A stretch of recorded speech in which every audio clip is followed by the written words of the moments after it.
দেশের বিনোদন অঙ্গনে আনুষ্ঠানিক যাত্রা শুরু করল নতুন প্রযোজনা প্রতিষ্ঠান বিগ সিটি এন্টারটেইনমেন্ট। রাজধানীতে আয়োজিত এক জমকালো অনুষ্ঠানে প্রতিষ্ঠানটি আত্মপ্রকাশের ঘোষণা দেয়।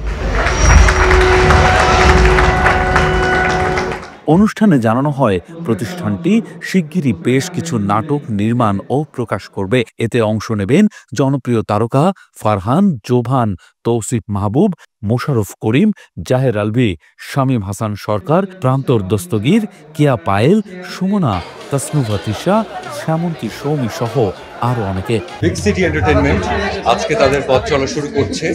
শুভকামনা জানানোর জন্যই আসলে এখানে আসা।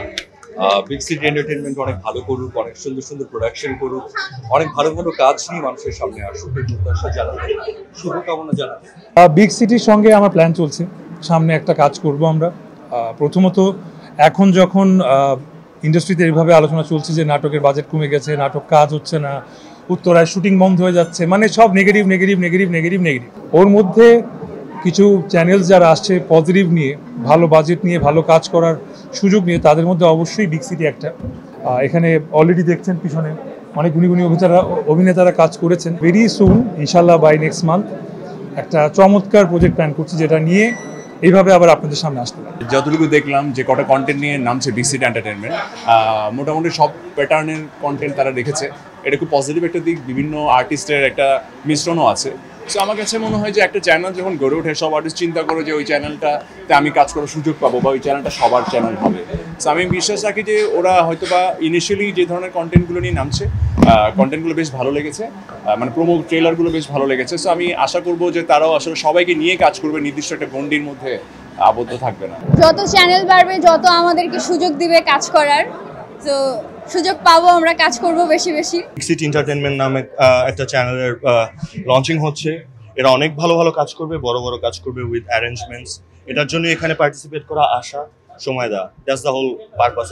একই অনুষ্ঠানে প্রতিষ্ঠানটির প্রযোজিত প্রথম সিনেমার মুক্তির ঘোষণাও দেন নির্মাতা রাইসুল ইসলাম অনিক। অ্যাপিক টাইপ একটা হচ্ছে কমেডি সাসপেন্স থ্রিলার গল্প, যে ছবিটাতে আমরা মূলত হচ্ছে বাংলা চলচ্চিত্রের যে ধরনের ধারা বা যে ধরনের হচ্ছে কমার্শিয়াল ল্যাঙ্গুয়েজে সিনেমা আমরা দেখে অভ্যস্ত, চিরাচরিত সেই ট্র্যাকের না। এটা একটু অন্য টাইপ অফ কমার্শিয়াল ফিল্ম, যেটাতে আমরা চেষ্টা করেছি একটু কমেডির মাধ্যমে, একটু সাসপেন্সের মাধ্যমে একটা ক্রাইম থ্রিলার গল্পকে প্রোটেক্ট করার জন্য। এবং এই সিনেমার মূল থটই হচ্ছে বাংলাদেশের প্রেক্ষাপটে কালো টাকা, এবং এই কালো টাকা কিভাবে সারা বাংলাদেশে ছড়িয়ে ছিটিয়ে বিজনেস করতেছে এবং এটাকে অ্যারেঞ্জ করতেছে। এই পুরো সিনেমাতে আমরা কমপ্লিট একটা ভার্সন দেখতে পাবো।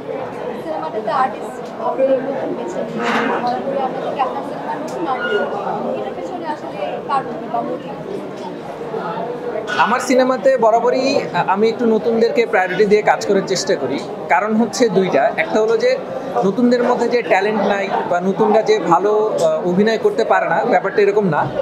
তো একই জায়গা থেকে আবার নতুনদের নিয়ে কাজ করার আরেকটা সুবিধা হচ্ছে যে এরা জি-জান দিয়ে কাজটা করতে চায়, এবং একই সাথে আমরা কন্টেন্টটাকে যেভাবে চাই, যে জোনে চাই, যে লোকেশনে চাই, সেমভাবে আমরা প্ল্যানিং ওয়াইজ শ্যুট করতে পারি। আর আমাকে বিশ্বাস করেন, ভাইয়ের যে হচ্ছে মূল কনসেপ্ট ছিল, এই কনসেপ্টটা পুরোটা রাস্তায় রাস্তায় শুটিং, ডে নাইট শুটিং, রাতের পর রাত শুটিং। তো আমরা পুরো সিনেমাটাকে চেষ্টা করেছি যে হচ্ছে একেবারে কমপ্লিটলি নতুনদের নিয়ে করতে, যেন রাস্তায় বেরিয়ে রিয়েল লোকেশনে শ্যুট করতে আমাদের খুব বেশি প্রবলেম না হয়। স্টার নিয়ে শ্যুট করতে, রাস্তায় এবং লোকালয়ে শ্যুট করতে অনেক ক্রাউড কন্ট্রোল করতে অনেক প্রবলেম হয়। সে কারণে আমরা নতুনদের দিকে এই গল্পটা নিয়ে ঝুঁকে গেছি। সিনেমার মূল চরিত্রে অভিনয় করেছেন উজ্জ্বল কবির হিমু ও সায়রা আক্তার জাহান। এছাড়া আরও অভিনয় করেছেন সাইফ খান, রফিকুল কাদের রুবেল, মৌরি মাহদি, আফিফ খান, মঈনুদ্দিন মুন্সি, রূপম ঝুমুরিয়া, প্রিন্স এয়ার, প্লাবন আহমেদ সহ আরও অনেকে। নির্মাতা রাইসুল ইসলাম অনিক জানিয়েছেন, সিনেমাটি দর্শকদের জন্য ভিন্নধর্মী এক অভিজ্ঞতা হবে। বিগ সিটি এন্টারটেইনমেন্ট প্রযোজনা প্রতিষ্ঠান হিসেবে আজকে পথ চলা শুরু করলো, এবং অফিসিয়ালি বিগ সিটি এন্টারটেইনমেন্ট বাংলাদেশের একটা বড় কোম্পানি হিসেবে, প্রযোজনা প্রতিষ্ঠান হিসেবে আগামীতে এগিয়ে যাবে, এবং সেটাই হচ্ছে অংশগ্রহণ করবে ইনশাল্লাহ। বাংলা চলচ্চিত্র এবং বিগ সিটির জন্য সবাইকে হচ্ছে শুভকামনা জানানোর জন্য অনুরোধ করছি। এদিন আরও ঘোষণা করা হয় প্রতিষ্ঠানটি 7 জন নতুন নির্মাতার সঙ্গে 2টি অ্যান্থোলজি চলচ্চিত্রের মাধ্যমে নতুন ও প্রতিভাবান নির্মাতাদের অভিজ্ঞতা বিনোদন অঙ্গনে পৌঁছে দেবে। প্রতিষ্ঠানের পক্ষ থেকে জানানো হয় ভিন্নধর্মী গল্প ও মানসম্মত কন্টেন্টের মাধ্যমে নতুন প্রজন্মের দর্শকদের জন্য কাজ করাই তাদের মূল লক্ষ্য। রাজু আহমেদ, কালবেলা।